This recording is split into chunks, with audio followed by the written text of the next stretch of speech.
کہ اگر وہ صفائی کرتے ہوئے وہ اعلیٰ نہ ہوتے تو آج ہم سب برباد ہو چکے ہوتے۔ انہوں نے اپنے اس غصے اور چڑچڑاپن پر ندامت کا اظہار کیا، جس کی وجہ سے وہ پچھلے 6 دنوں سے ہم سب کو پریشان کر رہی تھی، لیکن ساتھ ہی وہ اللہ کا لاکھ لاکھ شکر ادا کر رہے تھے کہ ان کا وہی بڑا وجہ کا غصہ ان کے بچوں کے لیے ایک مقرر کا حل بن گیا، اور ایک ظالم عورت کو اپنا کام مکمل کرنے سے پہلے ہی گھر سے باہر نکلنے پر مجبور کر دیا۔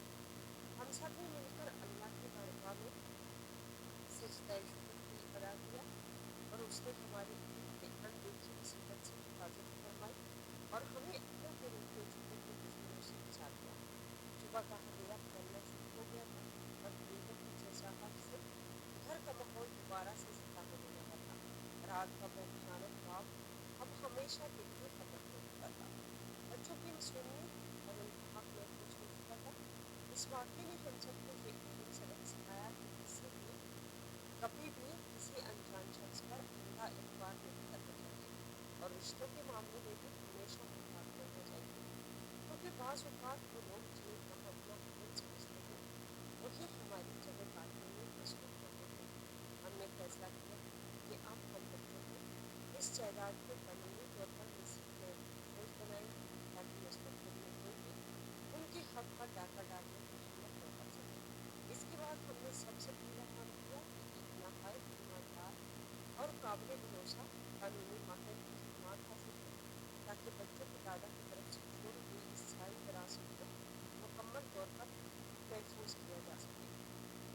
ہم نے عدالت میں وہ ساری تفصیلات اور ثبوت جمع کروائے جو ہمیں اس رات اس بات کرنے والے آگے سے ملے تھے، اور سرکاری اداروں کی طرف سے دی گئی تفتیشی رپورٹ بھی ان کاغذات کا حصہ بنائی گئی۔ عدالت نے تمام گواہوں اور ثبوتوں کو مدنظر رکھتے ہوئے چچا اور ان کے تمام ساتھیوں کو بڑی سزا سنائی اور وہ ساری جائیداد سرکاری طور پر دونوں بچوں کو نامنتقل کر دی گئی، جس کے بعد کسی بھی قسم کے تحفظ اور تعلق میں راستہ باقی نہیں بچا۔ یہ سارا قانونی عمل کافی طویل اور تھکا دینے والا تھا، لیکن ہم نے ہمت نہیں ہاری، کیونکہ یہ ہمارے بچوں کا محفوظ مستقبل کا سوال تھا۔ اس واقعے نے ہمارے خاندان کے باقی لوگوں کی بھی آنکھیں کھول دیں اور سب کو یہ معلوم ہو گیا کہ لالچ انسان کو کس حد تک گرا سکتی ہے۔ بھابھی نے اس دن کے بعد سے کبھی کسی غریب یا مجبور شخص پر بلا وجہ غصہ نہیں کیا، بلکہ انہوں نے اپنی عادت بنا لی کہ وہ ہر ضرورت مند کی حتی الامکان مدد کریں گے، لیکن ساتھ ہی وہ کسی بھی اجنبی کو گھر کے معاملات میں دخل دینے کی اجازت نہیں دیتے تھے۔ ہم نے گھر کی حفاظت کے لیے نئے اور مضبوط دروازے لگوا لیے اور بچوں کو بھی یہ سمجھایا کہ وہ کسی بھی اجنبی شخص سے کوئی چیز نہ لیں اور نہ ہی اس کے قریب جائیں۔ میں نے اپنے کام کے ساتھ ساتھ خود کو بھی زیادہ وقت دینا شروع کر دیا، اور ہم سب مل کر ایک پرسکون اور خوشگوار زندگی گزارنے لگے۔ وہ کالا اور جدید بات کرنے والا آلہ آج بھی ہمارے پاس ایک نشانی کے طور پر محفوظ ہے، جو ہمیں ہر وقت یہ یاد دلاتا ہے کہ برائی چاہے کتنی ہی گہری اور مضبوط منصوبہ بندی کے ساتھ کیوں نہ آئے، حق اور سچائی کے ساتھ وہ ہمیشہ کمزور ثابت ہوتی ہے، اور اللہ کی گھٹیا تدبیر انسان کی ہر سازش پر بھاری ہوتی ہے۔ اس ایک رات کے